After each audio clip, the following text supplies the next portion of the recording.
क्या ईरान कमजोर हुआ है या पहले से ज्यादा मजबूत होकर, ताकतवर होकर उभरा है? इस सवाल का जवाब सादा हां या नहीं में देना मुश्किल है, क्योंकि ताकत सिर्फ फौजी सलाहियत का नाम नहीं बल्कि सियासी, सिफारती, माशी और अवामी अवामिल का मजमुआ होती है। दरअसल बात अगर ईरान की जाए तो जिस तरह से एक तरफ दुनिया की दो बड़ी ताकत यानी इजराइल और अमेरिका एक साथ थे और दूसरी तरफ ईरान तनहा और ऐसा मुल्क जिस पर कई सालों से, कई बरसों से एक तरह से पाबंदियां रही हों, उसके बाद भी ईरान मैदान पर डट कर एक तरह से अमेरिका और इजराइल के सामने खड़ा हुआ और सिर्फ खड़ा ही नहीं हुआ बल्कि मुंहतोड़ जवाब अमेरिका और इजराइल को दिया है। और ऐसे में कहा जा सकता है कि मशरिक़ वुस्ता में अब ईरान की ताकत काफी ज्यादा बढ़ चुकी है। अब अमेरिका जैसे मुल्क भी ईरान को आंख दिखाते एक तरह से डरेंगे और जिस तरह से अमेरिका को चारों खाने एक तरह से चित किया है ईरान ने, इसके बाद अब ईरान की ताकत कहीं ना कहीं काफी ज्यादा बढ़ गई है। और इसी वजह से जो माहिरीन हैं और जो एक्सपर्ट हैं वो कहने पर मजबूर हैं कि अब ईरान दरअसल वो पहले वाला ईरान नहीं रहा, बल्कि अब ईरान बदला हुआ ईरान है, नए जमाने का ईरान है। और ईरान की जो खासतौर से फौजी सलाहियत है उसमें काफी ज्यादा बदलाव इस जंग में देखने को मिला है।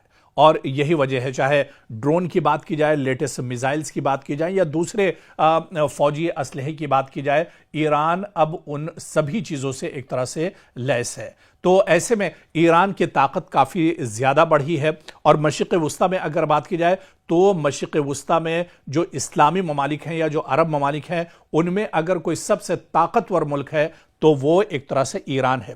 दरअसल ईरान का मजबूत होना, ईरान का ताकतवर होना, ये इजराइल के लिए सबसे बड़ा झटका है, बेंयामिन नेतन्याहू के लिए सबसे बड़ा झटका है। और यही चीज दरअसल इजराइल को खटकती थी, यही चीज इजराइल को दरअसल परेशान करती थी कि ईरान को किस तरह से तोड़ा जाए, ईरान को किस तरह से खत्म किया जाए। क्योंकि मशरिक़ वुस्ता में अगर ग्रेटर इजराइल का जो ख्वाब इजराइल का है, अगर उसे शर्मिंदा ताबीर करना है तो उसके लिए सबसे पहले मशरिक़ वुस्ता में ईरान को एक तरह से खत्म करना होगा। लेकिन अमेरिका और इजराइल जैसी ताकतें भी मिलकर ईरान को पसपा नहीं कर पाई, ईरान को नहीं हरा पाई, बल्कि इस जंग में आप देखिए कि अमेरिका जैसा सुपर पावर जो मुल्क है वो भी एक तरह से परेशान दिखा और आखिर में आकर एक तरह से ईरान के साथ उसे भी मुआहदा करना पड़ा, बातचीत की टेबल पर आना पड़ा। आपको याद होगा कि जब पहली बार ईरान पर हमला हुआ था, अमेरिका और इजराइल ने मुश्तरका तौर पर यह हमला किया था और उस पहले हमले में ही ईरान के supreme leader Ayatollah Ali Khamenei शहीद हो गए थे। उसके बाद आपको याद होगा कि ईरान ने बाकायदा वहां की जो लीडरशिप थी उसने यह ऐलान किया था कि इस जंग की शुरुआत तो इजराइल और अमेरिका ने की है, लेकिन इसका खात्मा अब ईरान करेगा। यानी जब ईरान चाहेगा तभी यह जंग एक तरह से खत्म होगी और इसका खात्मा होगा। और आपने देखा फिर उसके बाद कई मरहले आए, जिस तरह से ईरान ने पूरे मशरिक़ वुस्ता पर लगातार हमले किए। मशरिक़ वुस्ता में जहां पर अमेरिका की तंसीबात थी, अमेरिका का इंफ्रास्ट्रक्चर था, उसे बुरी तरह से ईरान ने नुकसान पहुंचाया।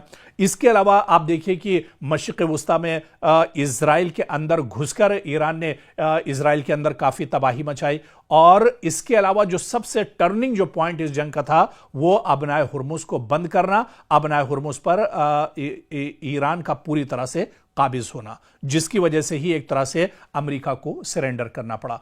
तो कहीं ना कहीं अब इस जंग के बाद अब तस्वीर बिल्कुल साफ हो गई है कि दुनिया के सामने ईरान एक बड़ी ताकत बनकर उभरा है। और मशरिक़ वुस्ता में यह कहा जाए कि मशरिक़ वुस्ता की जो सबसे बड़ी ताकत मौजूदा वक्त में है वो दरअसल ईरान है। और इस जंग के बाद यह बिल्कुल साफ हो गया है कि ईरान अब पहले जैसी ताकत नहीं रही, बल्कि ईरान की ताकत में अब काफी इजाफा हुआ है और जंगी एतबार से भी ईरान अब पहले से काफी ज्यादा मजबूत है।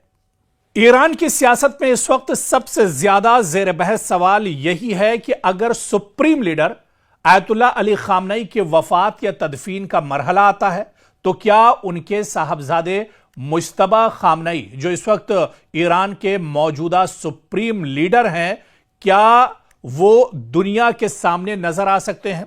आपको याद होगा कि जब मुज्तबा खामनेई ईरान के supreme leader Ayatollah Ali Khamenei की शहादत के बाद उन्हें ईरान का नया सुप्रीम लीडर बनाया गया था, उसके बाद से ही वो दुनिया के सामने एक तरह से नजर नहीं आए हैं। ना कभी मीडिया पर, ना कभी कैमरे पर, ना कभी टीवी पर उनकी कोई खबर दरअसल नहीं आई। हालांकि ये खबरें बीच बीच में गश्त करती रहीं कि वो उस हमले में जख्मी हो गए थे। जब ईरान के supreme leader Ayatollah Ali Khamenei शहीद हुए थे, वो भी इस हमले में जख्मी हुए थे। जख्मों को लेकर भी और उनकी हालत को लेकर भी कई तरह की जो खबरें थी, चेमेगोइयाँ थी, वो भी एक तरह से उस पर भी बात होती रही। और कुछ दिनों के बाद अमेरिका ने भी बाकायदा इस बारे में बताया था कि ईरान के सुप्रीम लीडर मुज्तबा खामनेई जिंदा हैं। हालांकि वो कुछ जख्मी हालत में जरूर हैं, लेकिन बाहयात हैं। अब सवाल ये उठता है, जब ईरान के supreme leader Ayatollah Ali Khamenei की तदफीन का ऐलान ईरान ने कर दिया है, बाकायदा आपको बता दें कि हिंदुस्तान के वज़ीर आज़म को और हिंदुस्तान की सरकार को भी, हिंदुस्तान के वज़ीर आज़म नरेंद्र मोदी को भी मदऊ किया गया है कि वो आखिरी जो तदफीन का पूरा ये जो अमल होगा उसके लिए हिंदुस्तान के वज़ीर आज़म को भी और दुनिया के दूसरे ममालिक के जो सरबराहान हैं उन्हें भी एक तरह से मदऊ किया गया है। खैर, जब अब तदफीन होने वाली है ईरान के supreme leader Ayatollah Ali Khamenei जो शहीद हुए थे, तो ऐसे में जो सबसे बड़ा सवाल है वो यही है कि क्या मुज्तबा खामनेई जो ईरान के मौजूदा सुप्रीम लीडर हैं, क्या वो दुनिया के सामने निकल कर आएंगे?